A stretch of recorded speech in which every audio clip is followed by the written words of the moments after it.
여러분, SCHD, 슈드가 26년 1월부터 미친 반등을 보여주고 있습니다.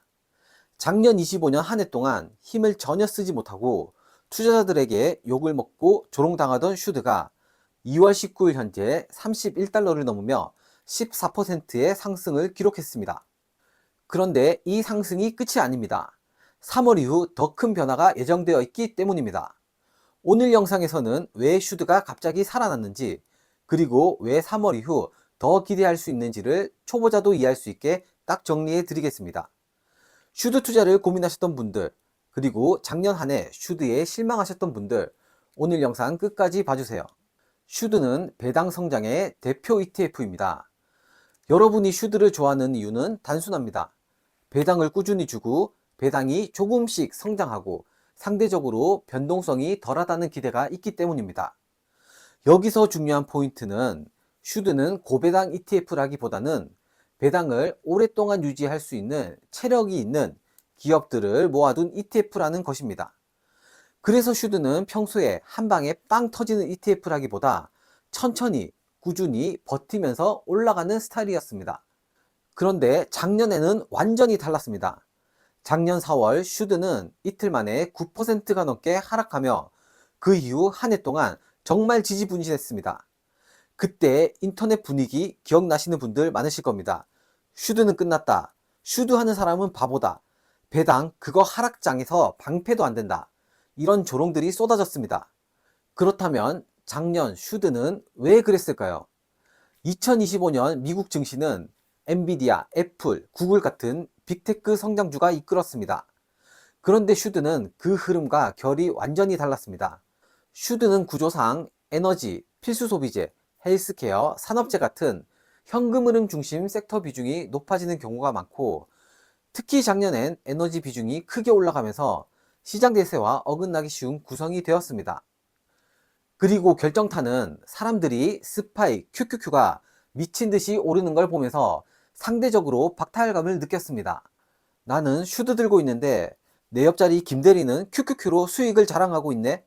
이런 감정이 누적되면 매도에서 하락으로, 하락에서 조롱으로, 조롱을 버티지 못하고 매도하는 이 악순환이 생깁니다. 그래서 2025년 슈드는 슈드가 나빠서라기보다는 장세가 슈드 스타일을 안 밀어준 한 해였다고 보는 게 맞습니다. 그리고 여기서 슈드에 몰빵을 하거나 많은 비중을 둔 투자자들은 특히 더 많이 당황했을 것입니다. 앞으로도 이런 상황이 발생하지 않는다는 보장은 없습니다. 우리는 포트폴리오를 구성하고 이렇게 예상하지 못한 상황에 대처할 수 있어야 합니다.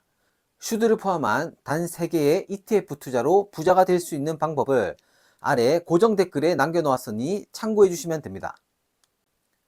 자, 그럼 2026년이 시작되자마자 슈드는 왜 갑자기 급등하기 시작했을까요?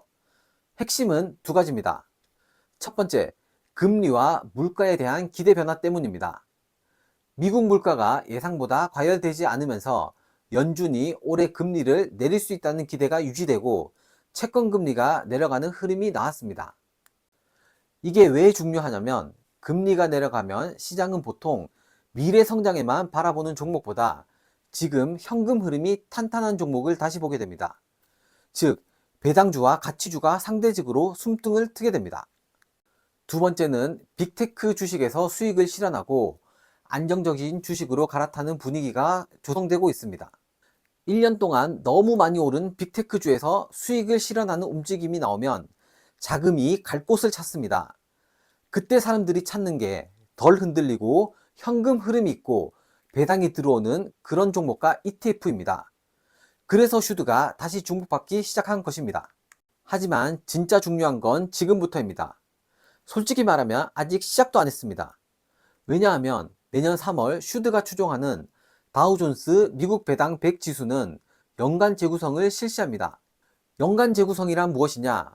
쉽게 말해 대청소입니다. 슈드를 구성하는 기업들을 다시 줄 세우고 자격 심사를 하고 탈락과 합격을 다시 결정합니다. 여기서 핵심은 배당을 준다고 다 남는 게 아닙니다. 배당은 주고 싶어서 주는 게 아니라 줄 수 있을 때만 주는 것입니다. 그래서 지수는 기업을 선별할 때 대충 보지 않습니다. 배당 수익률, 배당 성장률, 부채 부담, 자기 자본 이익률, 현금 흐름 안정성 이런 것들을 엄격하게 체크합니다.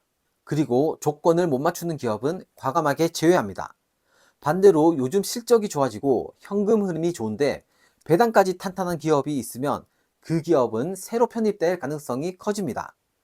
그리고 이게 왜 중요하냐면 연간 재구성은 슈드의 다음 1년 성격을 다시 세팅하는 작업이기 때문입니다.